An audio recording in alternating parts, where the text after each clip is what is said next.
नमस्कार दोस्तों, स्वागत है इस नए वीडियो में। आज हम लोग बात करने वाले हैं जीडीएस यानी कि ग्रामीण डाक सेवक का जो है फॉर्म निकाला गया है। इसका फॉर्म फिलअप की प्रक्रिया यानी कि ऑनलाइन की प्रक्रिया के बारे में जानेंगे दोस्तों। इसका जो लास्ट डेट रखा गया है 11/6/2023 को रखा गया है। इसमें करीब 12,800 के लगभग पोस्ट निकाले गए हैं दोस्तों। तो इसका फॉर्म जो है आप किस प्रकार से फिलअप कर सकते हैं उसके बारे में बताएंगे, तो वीडियो में अंत तक बने रहें। और इसमें बात करेंगे दोस्तों कि आपका जो है बीपीएम क्या है और एबीपीएम क्या है, इसकी जानकारी भी हम इसी वीडियो में देंगे। और स्टेट वाइज जो है कितनी सीट्स निकाले गए हैं, किस स्टेट में कितना सीट है, आप जो है दूसरे स्टेट में अप्लाई कर पाएंगे या नहीं कर पाएंगे उसके बारे में बताएंगे। तो वीडियो में अंत तक बने रहें दोस्तों। सबसे पहले अगर आप नए हैं तो हमारे चैनल को सब्सक्राइब जरूर कर दीजिएगा, क्योंकि इस चैनल के माध्यम से हम जॉब से रिलेटेड, एडमिट कार्ड से रिलेटेड और रिजल्ट से रिलेटेड नोटिफिकेशन के बारे में बताते रहते हैं। तो सबसे पहले देख लेते हैं थोड़ा सा नोटिफिकेशन दोस्तों। नोटिफिकेशन में हम महत्वपूर्ण जानकारी को देखेंगे, उसके बाद जो है फॉर्म भरना स्टार्ट करेंगे। इसमें देखिए सीट्स के बारे में बताया गया दोस्तों, किस स्टेट में जो है कितना सीट्स निकाले गए हैं, और लैंग्वेज भी बताया गया है। आप जिस भी स्टेट में जो है यहाँ पे अप्लाई कर रहे हैं उस स्टेट का लैंग्वेज जरूर देख लीजिएगा, क्योंकि जिस स्टेट में आप अप्लाई कीजिएगा वहाँ का लैंग्वेज आपको आना चाहिए। ठीक है, जैसे आप बिहार में अप्लाई कीजिएगा तो आपको हिंदी आना चाहिए, और छत्तीसगढ़ में अप्लाई कीजिएगा तो भी हिंदी आना चाहिए। ओबीसी और जनरल के लिए कितना पोस्ट है वो भी बताया गया है, यहाँ पे देख लीजिएगा। और विकलांग के लिए जो है यहाँ पे बताया गया पीडब्ल्यूडी ए के लिए यहाँ पे सीट्स देख लीजिएगा, और बी के लिए जो है यहाँ पे सीट्स देख लीजिएगा। तो इसके बारे में हम थोड़ा बताएंगे, विकलांग के बारे में भी बताएंगे दोस्तों। तो वीडियो में अंत तक बने रहें। सबसे पहले यहाँ पे जो टोटल पोस्ट बताया गया है वो 12,828 पोस्ट निकाला गया। और नोटिफिकेशन देख लेते हैं। ये जो है ऑफिशियल नोटिफिकेशन है। यहाँ पे स्टार्टिंग डेट और लास्ट डेट और करेक्शन का डेट भी यहाँ पे बताया गया है। और नीचे जो है बीपीएम के लिए जो सीट्स हैं, बीपीएम के लिए जो सैलरी है दोस्तों वो 12,000 से लेकर 29,380 तक का आपका सैलरी मिलेगा। 12,000 जो है मिनिमम सैलरी आपको मिलेगा, और मैक्सिमम जो है 29,380 तक आपका मिलेगा बीपीएम के लिए। और एबीपीएम के लिए आपको 10,000 से लेकर 24,000 मैक्सिमम तक जाएगा दोस्तों। एज लिमिट की बात करें तो एज लिमिट आपका 18 ईयर्स से लेकर 40 ईयर्स तक जो है व्यक्ति इसमें अप्लाई कर पाएंगे। तो इसमें आपका जो कुछ छूट भी दिया गया है, एसी के लिए 5 साल का छूट है, ओबीसी के लिए 3 साल। और इसमें अदर क्वालिफिकेशन भी बताया गया है। आपको जो है कंप्यूटर थोड़ा बहुत चलाने के लिए आना चाहिए, और साइकिल जो है आपको बहुत ही ज़रूरी है, इसमें आपको साइकिल चलाना आना चाहिए। तो चलिए अब हम फॉर्म भरना जो है स्टार्ट करते हैं दोस्तों। फॉर्म भरने के लिए आपको ऑफिशियल वेबसाइट पे चले आना है। ऑफिशियल वेबसाइट का लिंक हमने डिस्क्रिप्शन बॉक्स में दिया हुआ है, वहाँ से क्लिक करके आप डायरेक्ट जो है ऑफिशियल वेबसाइट पे चले आइएगा। ऑफिशियल वेबसाइट पे आने के बाद सबसे पहले आपके पास जो है कुछ इस प्रकार का इंटरफेस खुलेगा। आपका अगर पिछले वर्ष रजिस्ट्रेशन हो गया था तो आपको दोबारा रजिस्ट्रेशन करने की कोई आवश्यकता नहीं है दोस्तों। यहाँ से आप जो है फॉरगेट रजिस्ट्रेशन कर सकते हैं। ठीक है, अगर आपने रजिस्ट्रेशन कर लिया है तो, अगर नहीं किया है तो आपको न्यू रजिस्ट्रेशन करना है दोस्तों। तो फॉरगेट रजिस्ट्रेशन करने के लिए आपको फॉरगेट रजिस्ट्रेशन वाले ऑप्शन पे क्लिक कर देना है। फर्स्ट में हम आपको फॉरगेट करना बता देते हैं, उसके बाद जो है न्यू रजिस्ट्रेशन किस प्रकार से किया जाता है उसके बारे में भी बता देंगे। आप अगर आपके पास फॉरगेट करना चाहते हैं तो आपके पास मोबाइल नंबर रहना चाहिए या फिर ईमेल आईडी रहना चाहिए, किसी भी एक आइडेंटिटी को यहाँ पे रहना चाहिए। तो आपके पास अगर मोबाइल नंबर है तो आप यहाँ पे मोबाइल नंबर लिख दीजिए। मोबाइल नंबर लिखने के बाद आपको सेंड ओटीपी पे क्लिक कीजिएगा, तो आपका मोबाइल पे जो है एक मैसेज चला जाएगा, और मैसेज को यहाँ पे लिख दीजिएगा। और सबमिट करने के बाद आपके पास कुछ इस प्रकार का इंटरफेस खुलेगा। यहाँ पे बताया गया होगा कि आपके मोबाइल नंबर पे जो है रजिस्ट्रेशन नंबर सेंड कर दिया गया है, उसे आप रख लीजिए और यहाँ पे ओके कर देना है। जो रजिस्ट्रेशन नंबर आपका मोबाइल पे आया है वो रजिस्ट्रेशन रखे हुए रहना है दोस्तों। सबसे पहले हम न्यू रजिस्ट्रेशन करना भी बता देते हैं, उसके बाद जो है हम आपको फॉर्म फिलअप करना बता देंगे। न्यू रजिस्ट्रेशन करने के लिए आपको रजिस्ट्रेशन वाले ऑप्शन पे क्लिक कर देना है। जैसे ही आप रजिस्ट्रेशन वाले ऑप्शन पे क्लिक कीजिएगा आपको यहाँ पे मोबाइल नंबर लिख देना है, उसके बाद आपको यहाँ पे ईमेल आईडी लिख देना है। ईमेल आईडी और मोबाइल नंबर लिख देने के बाद आपको जो है सर्टिफिकेट के अनुसार यहाँ पे आपको नाम लिख देना है। उसके बाद जैसे ही आप मोबाइल नंबर लिखिएगा आपको वैलिड मोबाइल नंबर वाले ऑप्शन पे क्लिक कीजिएगा, तो आपका जो है मोबाइल पे एक मैसेज चला जाएगा। अगर आप पिछले वर्ष भरे हैं तो आपको कुछ इस प्रकार का इंटरफेस खुलेगा दोस्तों। अगर आप पिछले वर्ष अप्लाई किए हैं तो यहाँ पे आपके पास कुछ इस प्रकार का इंटरफेस खुलेगा कि आपका जो है रजिस्ट्रेशन पहले से हुआ है, आप जो है फॉरगेट करके आप अपना रजिस्ट्रेशन नंबर निकाल के लॉगिन कर सकते हैं। तो आपको रजिस्ट्रेशन करने की कोई आवश्यकता नहीं है अगर आप पिछले वर्ष भरें हैं तो। जो भी न्यू कैंडिडेट हैं यहाँ पे न्यू कैंडिडेट अप्लाई कर पाएंगे। तो यहाँ पे आपको ओके कर देना है, को यहाँ पे मोबाइल नंबर लिख देना है। मोबाइल नंबर लिखिएगा, उसके बाद आपको ईमेल आईडी लिख देना है। जैसे ही आप मोबाइल नंबर लिखिएगा तो यहाँ पे वैलिड मोबाइल नंबर करने का ऑप्शन आएगा। आपका जो है मोबाइल पे जैसे ही आप वैलिड मोबाइल नंबर की जगह आपका मोबाइल पे जो है एक मैसेज चला जाएगा, और मैसेज को यहाँ पे वेरीफाई कर देना है। उसके बाद आपको ईमेल को भी उसी प्रकार से वेरीफाई कर देना है दोस्तों। जैसे ही आपका मोबाइल नंबर और ईमेल आईडी वेरीफाई हो जाएगा, आपको यहाँ पे ग्रीन टिक लग जाएगा। उसके बाद आपको यहाँ पे सर्टिफिकेट के अनुसार जो है आपको नाम यहाँ पे लिख देना है। उसके बाद आपका जो है यहाँ पे मदर नेम लिख देना है। 10th सर्टिफिकेट के अनुसार यहाँ पे फादर नेम या मदर नेम दोनों लिख सकते हैं, या फिर एक लिख सकते हैं। यहाँ पे डेट ऑफ बर्थ जो है आपको सिलेक्ट कर लेना है। कैलेंडर वाइज यहाँ पे जो है आप अपना डेट ऑफ बर्थ सिलेक्ट कर लीजिएगा, जो भी आपका डेट ऑफ बर्थ है। उसके बाद आपको यहाँ पे जो है जेंडर पूछा जा रहा है, आप जिस भी जेंडर से आते हैं यहाँ पे सिलेक्ट कर लीजिएगा, मेल या फीमेल। अगर लड़का है तो मेल सेलेक्ट कीजिएगा, लड़की है तो फीमेल सेलेक्ट कीजिएगा। उसके बाद आपको नीचे चले जाना है। नीचे आपका जो है यहाँ पे ट्रांसजेंडर के बारे में बताया गया है, ट्रांसजेंडर। उसके बाद कम्युनिटी यहाँ पे सिलेक्ट कर लेना है। आप जनरल से आते हैं या फिर एससी से आते हैं या एसटी से आते हैं, यहाँ पे सिलेक्ट कर लीजिएगा। अप्लाई करने का जो है सर्कल नहीं दिया, यानी स्टेट नहीं दिया गया दोस्तों। तो आप जिस भी स्टेट से बिलोंग करते हैं या जो है 10th पास हुए हैं, उसी सर्कल को आपको सेलेक्ट कर लेना है।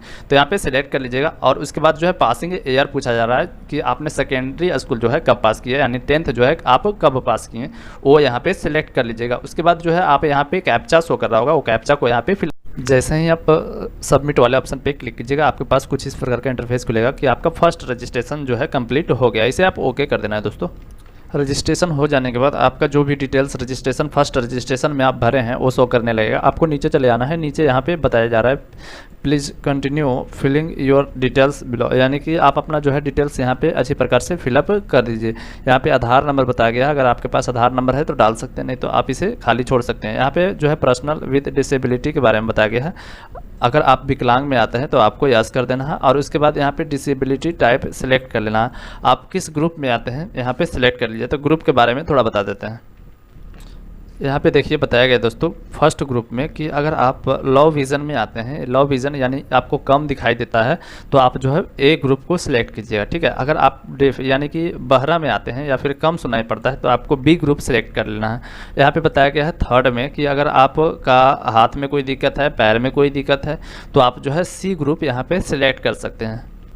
और यहाँ पे डी ग्रुप में बताया गया है कि आपके जो सोचने की क्षमता कमज़ोर है, अगर आप किसी भी रूप से कमज़ोर हैं तो यहाँ पे आप डी ग्रुप को सिलेक्ट कैटेगरी वाइज जो है सिलेक्ट कर लीजिएगा। ग्रुप सेलेक्ट करने के बाद आपको जो है यहाँ पे जैसे फर्स्ट ग्रुप आप सिलेक्ट कीजिएगा तो आपको जो है यहाँ पे लो विज़न सिलेक्ट कर लेना है, ठीक है। अगर आप लो विज़न आपके है तो अगर सी ग्रुप में आते हैं तो यहाँ पे जो है अगर आप जिस चीज़ से अटैक है, अगर आप आर्म से अटैक है तो यहाँ पे आर्म सेलेक्ट कर लीजिएगा, लेग से अटैक है तो लेग सेलेक्ट कर लीजिएगा, ठीक है।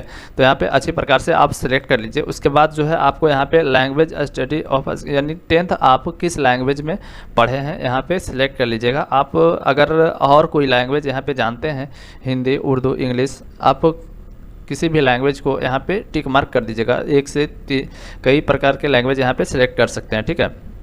उसके बाद जो है यहाँ पे वेदर एम्प्लॉयड के बारे में पूछा जा रहा है कि अगर आप काम कर रहे थे कहीं पे एम्प्लॉयड के रूप में तो आपको यहाँ पे यस कर देना है, नहीं तो आपको नो कर देना है। यहाँ पे NOC अवेलेबल सेलेक्ट करना है, यहाँ पे आप यस कीजिएगा तभी ये अवेलेबल हो पाएगा, नहीं तो आपको यहाँ पे नो रहने देना है। फिर उसके बाद आपको जो है यहाँ पे फ़ोटो अपलोड करना है, क्लियरली आपका फ़ोटो शो करना चाहिए, 50 KB से नीचे रहना चाहिए, ठीक है। फिर उसके बाद साइन जो है यहाँ पे अपलोड कर देना है, 20 KB से नीचे रहना चाहिए।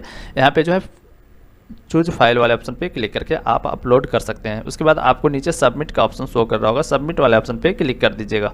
जैसे ही आप सबमिट कीजिएगा आपके पास जो है प्रीव्यू का ऑप्शन शो करने लगेगा। यहाँ पे आप जो है अच्छी प्रकार से डिटेल्स को चेक कर लीजिए। उसके बाद यहाँ पे टिक मार्क करके आपको सबमिट वाले ऑप्शन पे क्लिक कर देना है। जैसे ही सबमिट कीजिएगा आपका जो है रजिस्ट्रेशन सक्सेसफुल हो जाएगा। यहाँ पे आपका रजिस्ट्रेशन नंबर शो करने लगेगा और आपका मोबाइल पे भी एक रजिस्ट्रेशन नंबर भेज दिया जाएगा।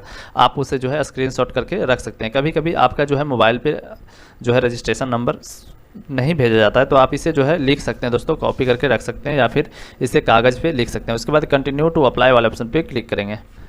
यहाँ पे जो है आप किस स्टेट से अप्लाई करना चाहते हैं वो यहाँ पे सिलेक्ट कर लीजिएगा, ठीक है। जैसे आप बिहार से बिलोंग करते हैं, बिहार में रहते हैं और कहीं से आप और अप्लाई करना चाहते हैं तो यहाँ पे सिलेक्ट कर लीजिएगा। आपको वहाँ का लैंग्वेज जो है आना चाहिए। अगर वहाँ हिंदी है तो आपको हिंदी आना चाहिए, अगर वहाँ गुजराती है तो आपको गुजराती आना चाहिए, बंगाली है तो बंगाली आना चाहिए, ठीक है।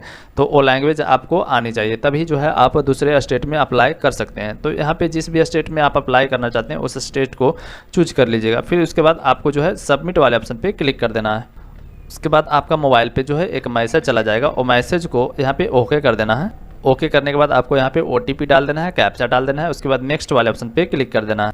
जैसे ही आप सब नेक्स्ट कीजिएगा, आपका जो है पूरा डिटेल्स यहाँ पे खुल करके चला आएगा दोस्तों। इसे आप जांच लीजिएगा। उसके बाद आपको यहाँ पे कम्युनिकेशन एड्रेस फिलअप कर देना है।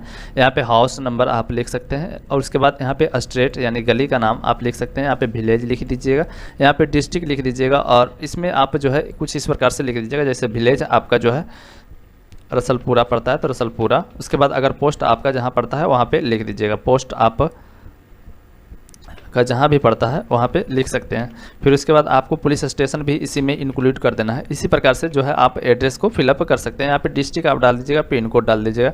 उसके बाद अगर आपका एड्रेस सेम है, परमानेंट एड्रेस भी सेम है, तो यहाँ पे सेम एज वाले ऑप्शन पे क्लिक करके आप जो है टिक मार्क कर सकते हैं। उसके बाद नहीं तो अगर आपका डिफरेंट है तो आप अलग अलग यहाँ पे भर सकते हैं। उसके बाद आपको नीचे चले आना है। नीचे यहाँ पे बताया जा रहा है कि आप जो है 10th का जो भी बोर्ड है यहाँ पे सिलेक्ट कर लीजिएगा। इसमें 2 बोर्ड दिया होगा दोस्तों। अगर आपका जो है 10th पास किए हैं तो इसमें दो बोर्ड दिया होगा।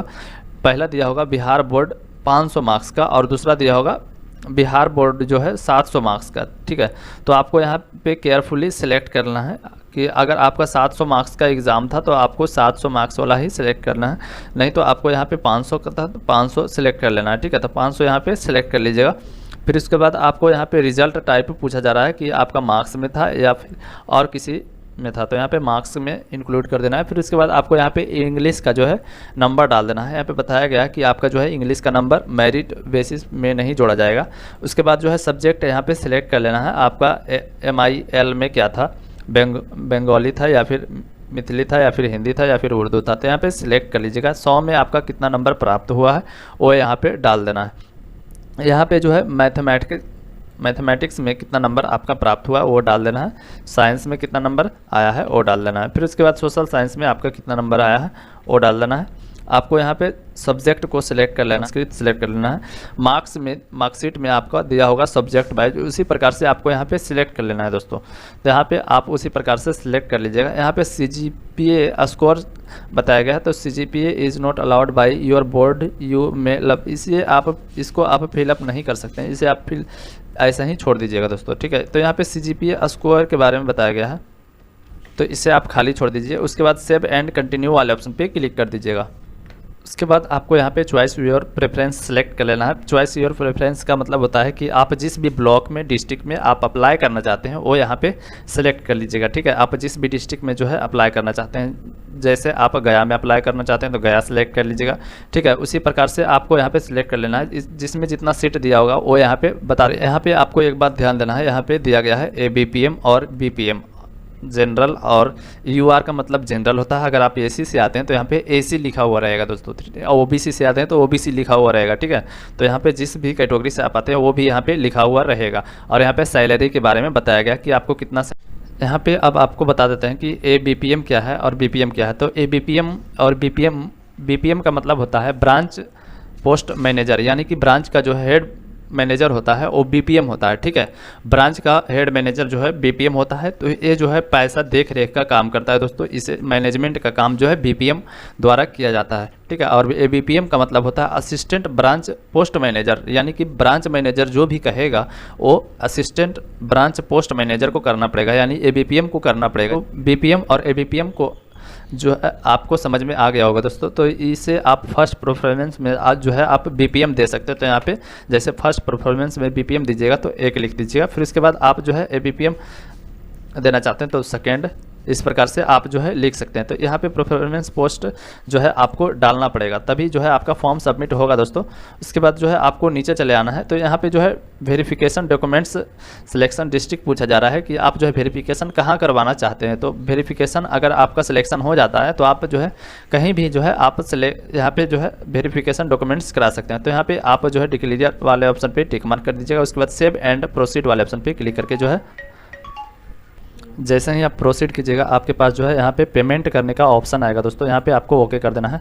ओके कीजिएगा तो यहाँ पे जो है मेक पेमेंट वाले ऑप्शन पे क्लिक करके आप अपना जो है पेमेंट कर सकते हैं दोस्तों। पेमेंट करने के लिए आपको मेक पेमेंट वाले ऑप्शन पे क्लिक करना पड़ेगा। यहाँ पे क्लिक करने के बाद आपको डायरेक्ट पेमेंट वाले मोड पे लेकर के चला जाएगा दोस्तों। वहाँ पे पर से आप पेमेंट कर दीजिएगा तो आपका रिसीविंग जो है डायरेक्ट यहाँ पे निकल के चला आएगा दोस्तों। तो अगर वीडियो अच्छा लगे दोस्तों तो वीडियो को लाइक कीजिएगा, चैनल को सब्सक्राइब कीजिएगा और अपने दोस्तों के पास शेयर भी जरूर कीजिएगा। तो चलिए मिलते हैं फिर अगले वीडियो में, तब तक के लिए धन्यवाद।